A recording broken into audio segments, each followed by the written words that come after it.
Hey,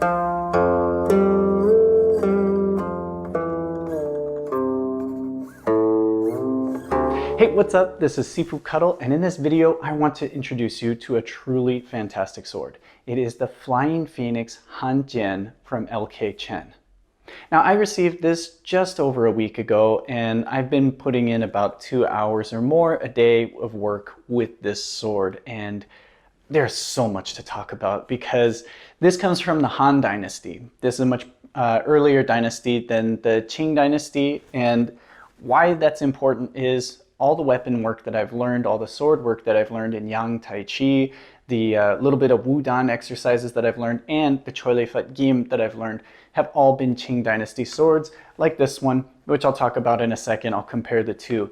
But this is from the Han Dynasty, it's much earlier, and this is a very accurate representation of what the swords would be like. Now, I'm not the best historian when it comes to these swords. I actually just do more with how they work. So if you guys want to learn more, I'll provide a couple of links down below for channels that do an excellent job explaining the history of the sword, how they were used back in those times, how they were carried and worn, and those kind of things. But for me, what you're going to get is all the information that you can expect if you've done martial arts, you've learned already some Jin work, and now you want to try to do it with the Hanjian.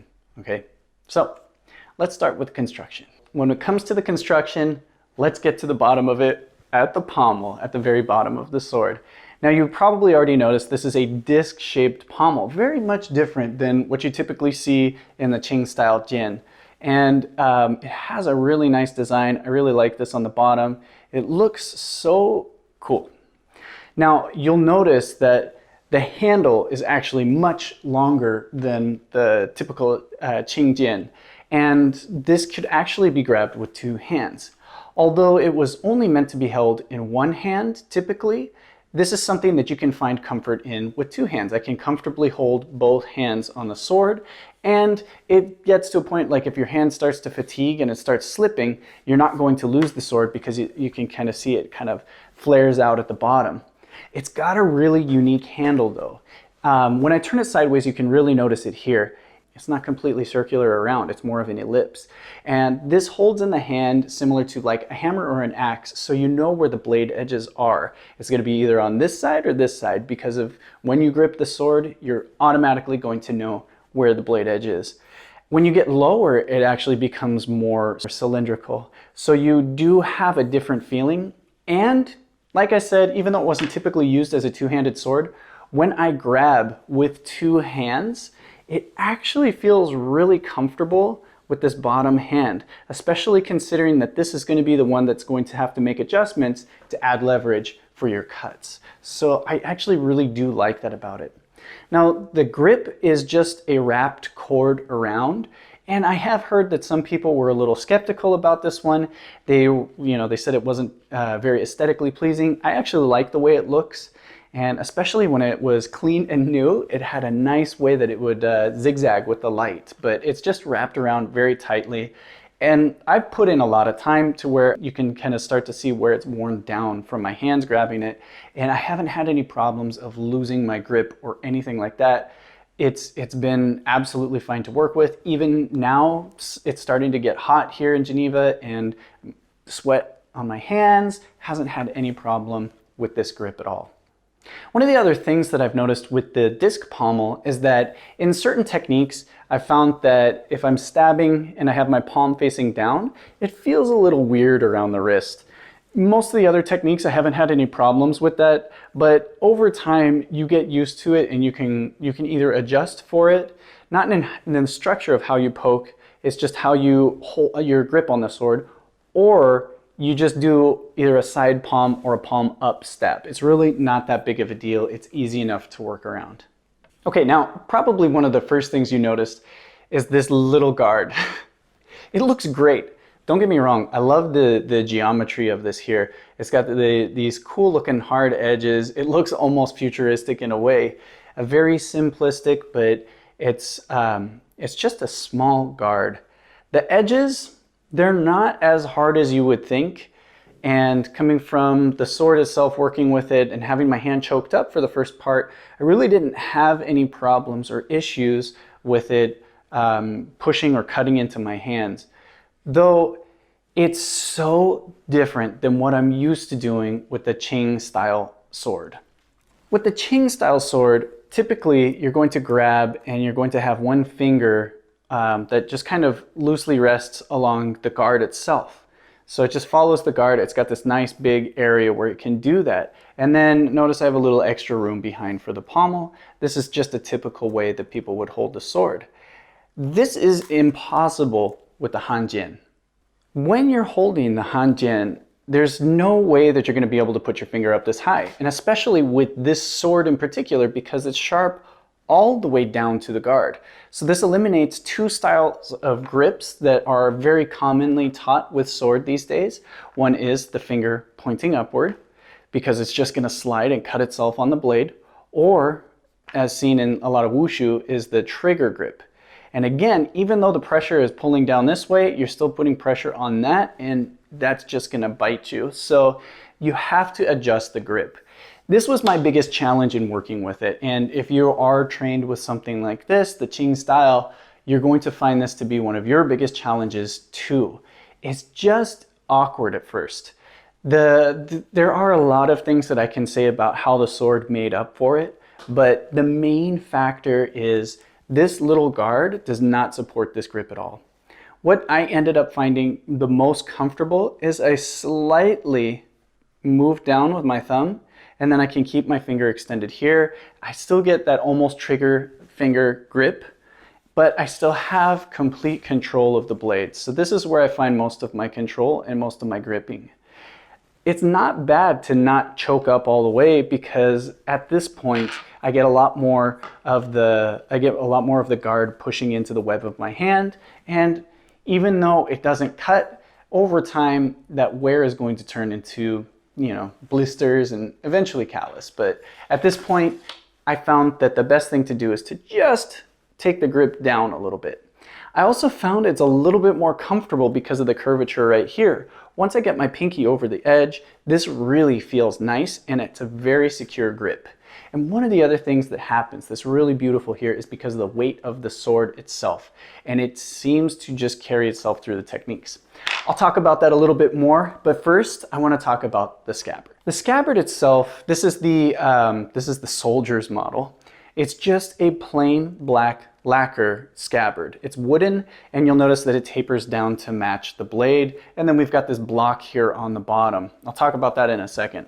But I do want to mention just this single little this single little ridge here is really important, because a lot of this stuff that you're going to be doing with the sword, if you were placing it and you're sheathing it, or you're trying to put it into or to carry on your sash or your belt, you need to know where the belt clip is. And that's one way of just being able to find it without having to flip it over and look at it.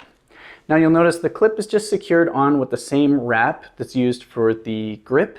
It's a nice just simple black wrap, but then the clip itself is really efficient. And when you look at it right here, this little bottom ridge is super important, because this keeps the scabbard from going with you when you take the sword out. So this little ridge here is going to hook on to your belt or your sash, and that'll keep it in place, which is really, really nice. Now, this was typically worn on if you have your sash, it was worn on the inside of the sash, and then the clip would be on the outside. So this could also be a nice way to show off the hardware of your sword, but it's also a really nice position to balance the sword, so it's not in an awkward position. I wore it myself just with my belt, and I found that it was actually pretty easy to move around. Some things I felt a little bit wider, a little bit more awkward, but that's just because I had a sword attached to my body. A lot of the sword work that I do, once you unsheath the sword, you put the scabbard down. You don't need to use it anymore, because it's all about using the sword. So I don't really do any sword drawing or anything like that. And I really haven't had to worry about carrying the scabbard. Now, one of the things that I do want to talk about is this block all the way down at the bottom. This was a little confusing to me at first, because typically you see the scabbards have just usually something that'll wrap around, and it will just be the same thing. So I've restored some practice swords in the past, and I actually made a scabbard myself, and I made it out of wood similar to this, and at the end I just had it cap off at the same length, so it would look something like this. Having this little block here serves as a couple of purposes. One is you get a little extra weight at the bottom of the scabbard. And this is really important for when this is hanging on your belt or your sash to keep the tip of the sword down. You don't want to be running and then all of a sudden this thing is going to tip this way and slide out. Now, if you notice, this actually holds in really well as it is, but if I start shaking it, it's going to have a chance that it's going to fall out. Especially the more that I open and close the sword, it's going to wear down the wood because that's all it is right there. The other thing that I've noticed, and I'm not going to say, I'm not a historian on this one, but I am an experienced person in the martial arts. And from all the years that I've taught, one of my biggest pet peeves, especially in a school with mats, is when people use their sword, put it on the ground, and use it to hold themselves up. And especially when, and I saw this with metal swords, which just about made me blow up. But I've also seen it with wooden swords too, where people will just put the point down and rest their hands on it and talk about Tai Chi philosophy or the Kung Fu be like water lifestyle.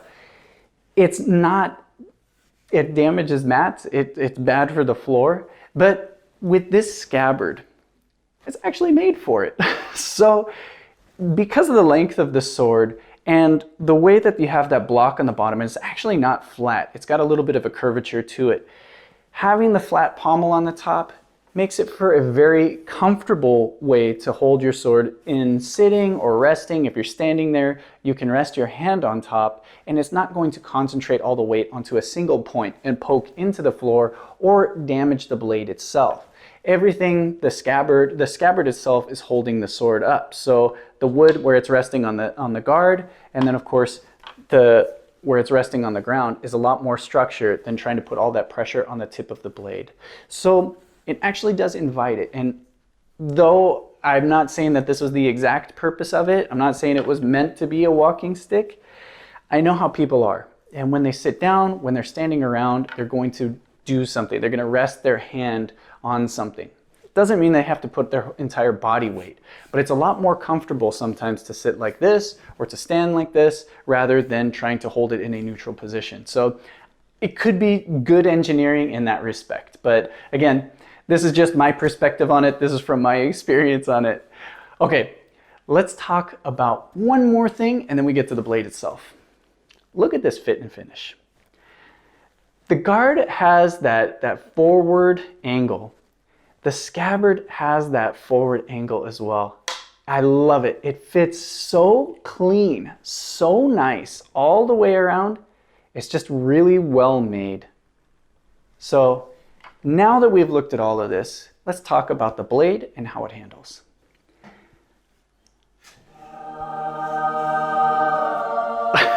Okay, so the blade itself is made of a 1065 carbon steel with a T8 tungsten. This is for the soldier's sword. The Celebrity actually has a higher quality metal. It is pattern welded, which has this just beautiful look to it. It's just gorgeous. The blade geometry is really nice. And one of the things that I've noticed, especially in the use, and you'll start to see here, is that the blade itself is thicker closer to the guard or wider closer to the guard, and then it gets less wide the closer you get to the tip. Now the tip geometry is, if you look at this one, it's very direct. It's very aggressive when it comes to swords. So this is similar to like a rapier sword at the tip. This is made for stabbing into things. This is made for stabbing into things very far. So you can really just sense that aggressiveness. This was a wartime sword. This was a war sword. Now you'll notice with the Qing style sword, the tip is much wider. This was not made to pierce. It was made to stab, but not through somebody.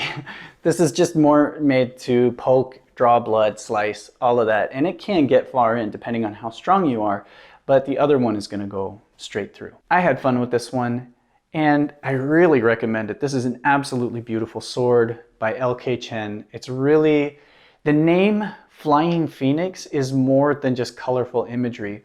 When this thing moves, it flies. It really matches its own name, and I can't recommend this sword enough. So those are my thoughts on the Flying Phoenix. I absolutely love it, and I will let you guys know more as I get more into it. Right now, I've only put in, a good couple handfuls of hours, but there's still a lot more that I'm learning about it every time I pick it up. So look for more content as that comes up, and yeah, we'll explore some of the double-handed occasional grips, and of course the single-handed grip as well. Okay, so that's it. I love this sword, and I hope you guys get the chance to work with one. It's definitely worth your investment. It's a lot of fun to work with, and there are 2 grades, so you can go soldier grade or you can go celebrity grade and get real fancy with it, but even the soldier grade is really a beautiful sword itself. So let me know what you guys think. If you guys have one, let me know your thoughts. If you've worked with one, Hanjian is a little bit different, like I said, than the Qingjian, but we're going to explore some of that in some future videos. And I will also be releasing videos as I learn more about this sword and working with it. But hope you guys enjoyed this one. And if you have any other questions, drop them down in the comments down below. Maybe if you can answer somebody's question down below too, go ahead and feel free to add some insight. And check out the links in the description. I'm not only linking to the channels that know a lot more about the history and can explain more about the historical relevance of the sword, but also the link to the shop where you can buy your own from LK Chen. Again, this is the Flying Phoenix. There's a couple other models that look similar to this, but just an absolute treat to work with. So hope you guys enjoyed it. Thanks so much for watching. I'll see you next time. Bam.